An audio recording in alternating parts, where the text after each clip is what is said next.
جو آیت ہے سورہ آل عمران میں جو بہت زیادہ کوٹ کی جاتی ہے اور جمعہ کے خطبے میں بھی پڑھی جاتی ہے، یا ایھا الذین آمنوا اتقوا اللہ حق تقاتہ ولا تموتن الا وانتم مسلمون، بہت دفعہ ہم یہ سنتے ہیں آیت، اور بڑی یعنی مختصر آیت ہے، لیکن اس کے اندر بڑا ایک پاورفل میسج ہے جہاں پہ اہل ایمان کو کہا جا رہا ہے کہ اللہ تعالیٰ کا تقوی اختیار کرو جس طرح کہ اللہ تعالیٰ کا تقوی اختیار کرنے کا حق ہے۔ اور تقوی کا جو ہے نا موضوع وہ قرآن میں بہت دفعہ ریپیٹ ہوا ہے، اور میرا خیال ہم نے ابھی تک اس کو زیادہ ڈیٹیل میں شاید یہاں پہ ڈسکس نہیں کیا، لیکن میں پڑھ رہا تھا اور جو مفسرین ہیں اور جو اسکالرز ہیں وہ تقوی کے بارے میں کہتے ہیں کہ تقوی جو ہے نا اس کی جو بیر منیمم جو اس کی کنڈیشن ہے وہ یہ ہے کہ انسان جو ہے وہ اللہ نے جو چیزیں حرام کی ہیں، جن چیزوں سے اللہ تعالیٰ نے منع کیا ہے اس سے انسان رک جائے، اور جو چیز اللہ تعالیٰ نے فرض کیا ہے انسان کے اوپر اس کو انسان بجا لائے۔ یہ بیر منیمم، یہ سب سے لیسٹ لیول آف تقوی ہے، یعنی اس سے اگر کوئی نیچے ہے، مثال کے طور پہ اگر اللہ سبحانہ وتعالیٰ نے کوئی چیزیں فرض کی ہوئی ہیں انسان کے اوپر اور وہ ان فرائض کو سر انجام نہیں دے رہا، تو پھر وہ متقی انسان نہیں ہو سکتا، وہ تقوی کے اس لیول پہ نہیں ہے۔ تو ہماری کم از کم کوشش ہونی چاہیے کہ بیر منیمم اس کو اسٹیبلش کریں، اور پھر تقوی کی جو منازل ہیں وہ تو بہت زیادہ ہیں، جس طرح کہ عمر بن الخطاب نے بھی کہا اور رسول اللہ صلی اللہ علیہ وسلم نے بھی مثالیں دی کہ تقوی ہے ٹھہر ٹھہر کے چلنا، دیکھ دیکھ کے چلنا، کدھر انسان قدم رکھ رہا ہے، اگر کوئی کانٹے دار جھاڑی ہے جس میں سے انسان کا گزر ہے تو اس طرح اپنے کپڑوں کو بچانا۔ یعنی دی آئیڈیا از کہ انسان جب بھی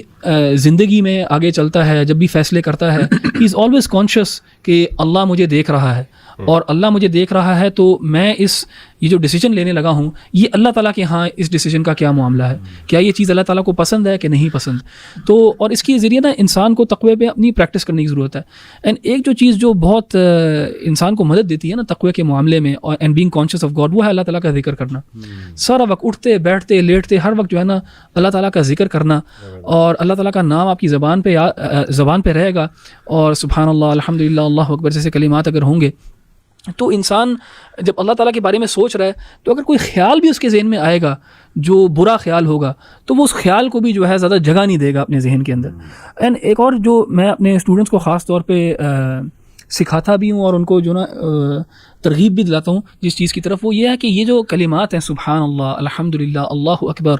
ان کو تفصیل سے سمجھنا کہ ان کا مطلب کیا ہے۔ بہت زیادہ لوگ ہوتے ہیں ان کو سبحان اللہ کا مطلب ہی نہیں پتہ ہوتا، تو سبحان اللہ کا کیا مطلب ہے، اور جب آپ کہہ رہے ہو یہ الفاظ تو think about what you are seeing, اور تاکہ وہ الفاظ صرف منہ سے نہ ادا ہو رہے ہوں، ان کا جو جذبہ ہے وہ ایک دل میں بھی پیدا ہو رہا ہو۔ الحمدللہ کا بھی جذبہ جو ہے وہ دل میں بھی پیدا ہو رہا ہو، اسی طرح اللہ اکبر کا بھی ایک جذبہ دل میں بھی پیدا ہو رہا ہو۔ اس کے بعد اسی آیت میں اللہ تعالیٰ نے کہا نا کہ تقوی، جی ایک چھوٹا سا میں ایڈ کرنا چاہوں گا، جیسے آپ نے کہا نا کہ تقوی حاصل کرنے کا ایک ذریعہ جو ہے وہ اللہ کا ذکر ہے، یہ بڑا ایک لاجیکل بھی اس میں انڈرسٹینڈنگ اس کی ڈیولپ ہو سکتی ہے، اس طرح کہ تقوی کہتے ہیں گاڈ کانشیسنس کو، کہ ہمیشہ انسان اس بارے میں خیال کرے کہ اللہ تعالیٰ کی پسند ناپسند کیا ہے۔ اور ظاہر ہے جب انسان کانسٹنٹلی اللہ کا ذکر کر رہا ہے تو کانسٹنٹلی اس کے دماغ کے اندر اللہ تعالیٰ کی ہی بات چل رہی ہے، اس کی زبان جو ہے نا وہ ذکر کے اندر مشغول ہے، تو نیچرلی آپ نے اپنے مائنڈ کو، اپنے برین کو اس طرف، یعنی اس کی اٹینشن ہی اس طرف رکھی ہے کہ میرا رب کیا پسند ناپسند کر رہا ہے۔ بالکل۔ تو اس آیت میں آگے نا اللہ تعالیٰ نے کہا وَلَا تَمُوتُنَّ إِلَّا وَأَنْتُمْ مُسْلِمُونَ، اور نہ تمہیں موت آئے یا نہ مرنا تم سوائے مسلمان ہونے کی حالت کے اندر۔ اب انسان تو چوز نہیں کر سکتا کہ کب اس کی موت آئے گی کب نہیں آئے گی، ہمیں پتہ ہی نہیں ہے کہ ہماری کب موت آئے گی کب نہیں آئے گی، لیکن اللہ تعالیٰ نے اسلوب اتنا خوبصورت اختیار کیا ہے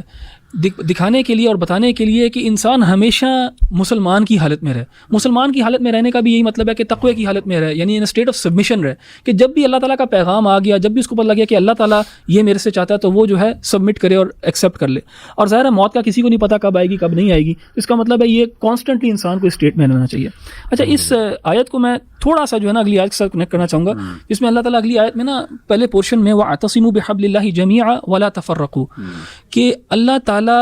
کہہ رہے ہیں سب مسلمانوں کو، اہل ایمان کو، کہ اللہ تعالیٰ کی رسی کو مضبوطی سے تھام لو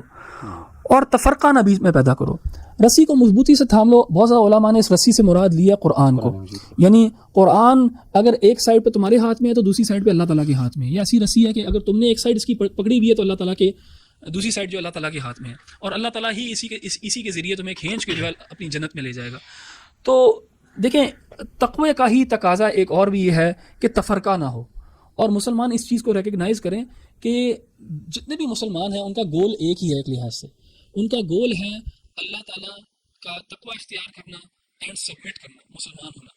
اینڈ جو چیز ان کو اکٹھی کرنی چاہیے, جس چیز پہ مسلمانوں کو اکٹھا ہونا چاہیے, وہ قرآن ہے. اینڈ جب بھی کوئی ڈفرینس ہو, جب بھی کوئی آرگیومنٹ ہو, جب بھی کوئی ڈسپیوٹ ہو, قرآن تو کی طرف کس کی طرف لے کے جائیں ہم؟ اپنے معاملات کو قرآن کی طرف لے کے جائیں. تو قرآن جو ہے وہ ہمیں اس کے ذریعے, اس کے ارد گرد ہماری یونٹی ہونی چاہیے. یعنی unity for the sake of unity نہیں, اور یونٹی صرف اس لیے نہیں کیونکہ میرا نام مسلمان والا ہے یا میں پاکستانی ہوں یا واٹ ایور. یونٹی ہونی چاہیے اللہ تعالیٰ کی کتاب کی بنیاد کے اوپر, اس کے اوپر انسانوں کو, مسلمانوں کو خاص طور پہ اکٹھا ہونا چاہیے اور تفرقہ نہیں کرنا چاہیے. الحمدللہ, بیوٹیفل, ماشاء اللہ.